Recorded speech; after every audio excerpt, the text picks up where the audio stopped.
Questions for reflection. The Genesis account is not only a record of creation, it's a profound framework for understanding the consequences of the original sin of our first parents and what it set into motion. Separation from God, separation from one another, separation from the prior harmonious relationship with nature itself. Sin separates, grace liberates, faith integrates. As we continue today, we see Adam hiding from a loving God because he was afraid and because he all of a sudden experienced shame. He knew he was naked. Shame and fear entered into what was once a wonderful relationship of freedom and loving communion, a time when God walked with our first parents in the cool of the day. See Genesis 3:8. In addition, the blame game is set into motion. When asked by the Lord to confess his sin, acknowledge that he disobeyed the Lord's explicit instruction to not eat of the tree, the man blames the woman, his wife. It continues. When the Lord confronts Eve, the woman, whose name means the mother of the living, she blames the serpent. This original sin also changed the way in which man and woman worked. In the garden, work was a blessing, a participation in God's ongoing creation and care for his creation. After the fall, work becomes something quite different. The wrong use of their freedom, sin, bore the bad fruit of separation from God and his loving plan, and brought with it death. But God did not cease caring for and loving our first parents. In fact, the entire history of salvation follows. Where are we separating ourselves from God's loving plan? Where are we sinning and breaking the communion with the Lord restored for us by Jesus Christ? When was the last time we went to confession?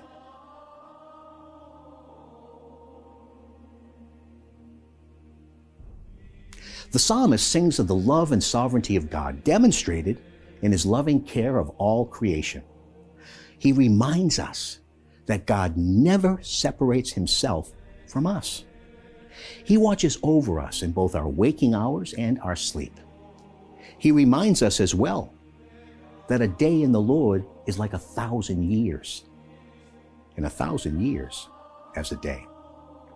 Time itself is a creature given to us for our progress in holiness. How do we view time?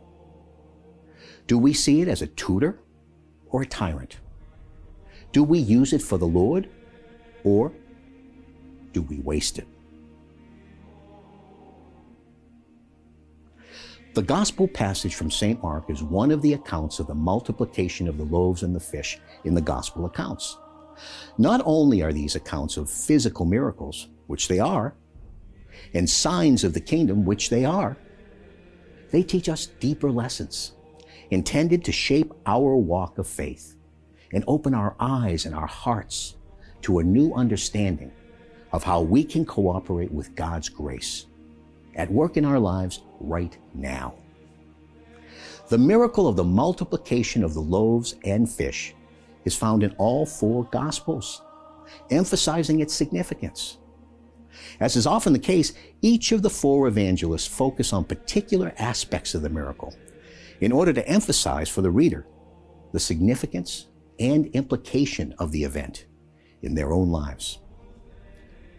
During this account in Mark's Gospel, we are told that the disciples encouraged Jesus to dismiss the crowd because, from their perspective, they simply could not feed these hungry people, even with 200 days' wages. They did not see the need of the crowd with the eyes of living faith.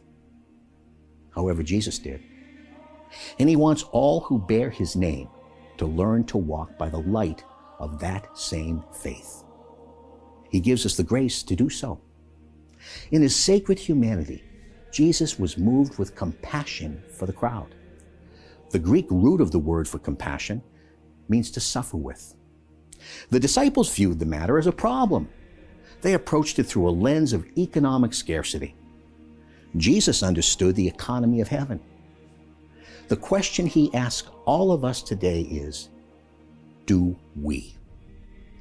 Jesus asked the disciples a simple question. What do you have? They did not understand. They'd been invited to participate in God's work by simply giving what they had in a holy exchange. Now, when they finally did, Jesus used the matter given by men, loaves and fish, to manifest the manna of heaven. He still does. Do we believe this? Do we live differently as a result?